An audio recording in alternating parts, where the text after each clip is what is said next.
Bearslayer Canto I. The Revelation of Bearslayer by Andrejs Pumpurs. Scene 1.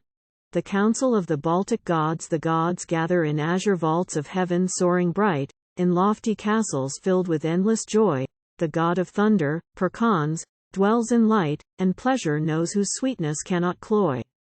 The Baltic gods in council gathered there, of destiny's father tidings to debate. His will decides the hues both dark and fair and sets the fickle course of mortal fate. The steeds of Perkons saddled in the court, with trappings glowing waited in the morn. The sun's first rays a dazzling glitter brought, as polished harness glinted in the dawn. And Patrimps, god of plenty, held in yokes his beeswax-yellow steeds with flowing manes.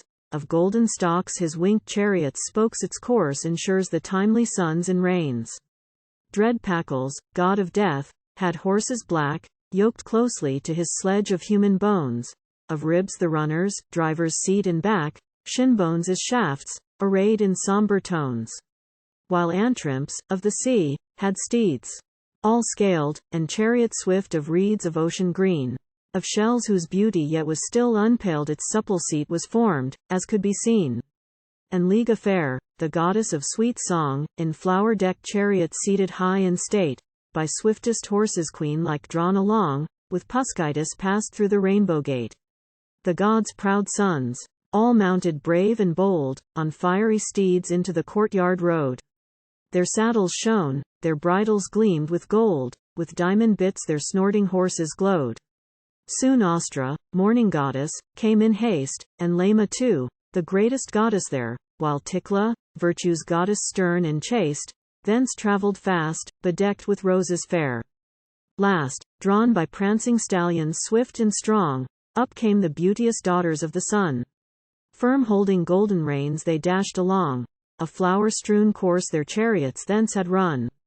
And Destiny's father, grizzled deathless might, was seated high upon the diamond throne, with Perkons there and Patrimps on the right, while Packles stern and Patrimps stood alone. Close, Puskitis and Liga both were near, then of the gods the sons, arrayed as one. With Ostra, Lema, Tickla standing clear, and last, the beauteous daughters of the sun. Behind, a host of lesser godlings stood, who to the council with the rest had come, because all Baltic spirits fair and good with earnest presence added.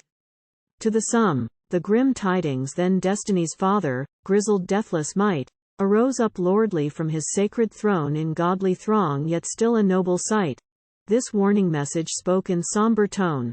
To life a new eternal light was born. On earth there walked a wondrous form sublime.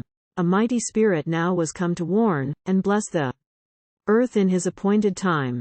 Both wise and holy, fitly men he taught that mortal folk the gods all honor owe. To seek to live like gods themselves they ought, and virtue pure with seemly goodness show. The evil ones, who deeply feared his strength, rose up against him in a demon pack. But hell itself though fighting fierce at length, yet could not stop his march nor hold him back. This hero rose from death upon the cross, he lived again and found surpassing fame. His fate well known will live and know no loss, in human parlance Christ, now is his name. Now, many peoples living on the earth accept his word but see not what portends, for humankind in shame denies his worth, his message twists to serve unworthy ends. The Baltic too has reached the fateful hour when strangers bring the faith once taught by him but ancient gods possess the boundless power to bend the mortal mind to suit their whim. The pledges of the gods now Perkons rose, his strength at last to wield, and spoke, immortal and almighty both, yet still. The gods to destinies will must yield. But none the less I offer here this oath. In my strong care the Latvian folk I hold, and all good teachings here permit to stand. Though good, Christ's message clearly yet is old, for from the east these teachings reach our land. But those who bear his message to our shores have come to us to serve a different view. To conquer Baltic regions is their cause, to make our people slaves their purpose new. I will oppose their plan against our folk, and, surely as I split this mighty rock or shake asunder trees of stoutest oak, this goal the Baltic folk will safely mock. With passing time, its passage soon or late, my bolts of lightning on the foe will Rain, on all who seek as slaves my people's fate and strive to crush our spirits for their gain. But when the springtime comes with climate fair, to Latvia's folk sweet showers I will send, by day will give them clean refreshing air, and to the darkness sparks of light will lend. To them in nature I will stay close by, my voice of thunder in the sky will ring, of Perkons strong the name will never die, the Latvian folk will ever of it sing. I wish here now you other gods, apace, will follow close upon my guiding will, and each one swear, at proper time and place, for humankind a promise to fulfill. Now Patrimps, speaking, rose and left his seat. The Baltic is a fruitful, fertile land. I give its people golden ears of wheat, that, richly growing, ripen where they stand. The Latvians here from fecund Baltic fields will gather in a harvest full and rich. But foreign plows and sickles seeking yields their blades will break upon the rock-strewn ditch. Then Patrimps spoke and gave this message sage, the Baltic waters boil and heaving swirl, the winter winds in endless anger rage, and round great rocks the currents lashing whirl, and ships of foreign foes dash on the crag. The Baltic Sea will smash them as I please, until the Baltic people's noble flag throughout the world will wave upon all seas. Then, adding more, grim Packles sternly spoke, brave Baltic souls will soar to heaven's space, a joyous home for Latvia's gallant folk. But hell for strangers is the proper place beneath the northern lights, though fighting still, their craven hearts will tremble with my fear. But I will show accordance with your will, and bless the souls of Latvia's children dear. Liga's gift of song soon all the gods, in proper order each, had sworn an oath to Perkons in his might. Now Liga rose, to all her view to teach, and spoke as follows in the council's sight. I truly count myself as near the least, among the gods who love the Baltic race. But in my name the Latvian people feast, for destiny gives to me a favored place. In Latvians all through long, eternal time, will never die the spirit of sweet song. They will endure in every age and clime, their spirits sing through joy and sorrow long. Of Liga here the name will stay alive, eternal in the people's joyous rhyme. The ancient gods will surely still survive, who otherwise would fade with passing time. You Perkons, Lema too, and all the rest, will live on, known forever in your fame. The Baltic people will at my behest sing songs heroic that preserve your name. Throughout the future, song will bring them cheer, and give them lightened spirit that, once more, they take up arms to serve their homeland dear, and for the cause of freedom go to war. Scene 2. Bearslayer's destiny is revealed by Perkons. Stabaradze tells of a wonder these vows the council brought now to its close their homeward paths the gods departing sought. When Stabaradze last of all arose, and with these words portentous tidings brought, I came this day straight from my palace home, with eager news of what my eyes there saw. It happened in the seething water's foam, the raging vortex of the maelstrom's maw. I sat aloft and spun the mists of night, on Stabaradze's crag enthroned on high. The shuttle filled and in the morning's light, at cock's first crow the blushing dawn was nigh. Then came two witches riding in the air, lit by the sun they flew in dawn's pale gleam, on oaken branches twisted. Gnarled and bare, across the Dagava sped above the stream, and down into the pool a staff they cast, one of the two they through the heavens rode. Then on the other homeward sped off fast, to seek again their dread and drear abode.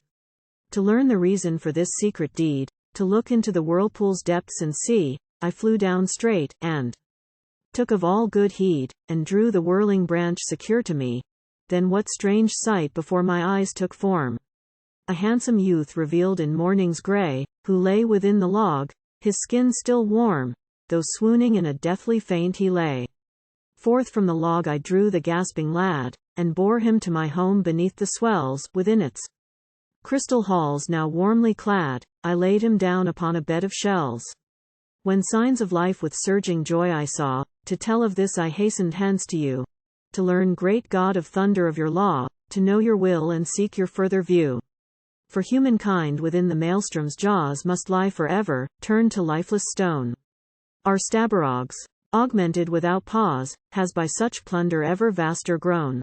This youngster now I do desire to take to dwell with me inside my castle gate. For if he venture from the sacred lake, to turn it once to stone will be his fate. But in my crystal palace he can bide, in human form the bloom of youth to see, there, raised to safety from the river's tide, to live his life in harmony with me. Stern Tikla chaste, with strict words ever rife, spoke thus, fair Stabaradze to berate. Perhaps to have eternal godly life our sister now does judge a tedious fate.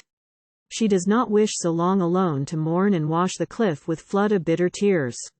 She wants the youth of human parents born, and with him yearns to spend the passing years. Though Stabaradze blushed at Tikla's word, she did not yield nor shrink back from the blow. You err, stern Tikla, make a charge absurd.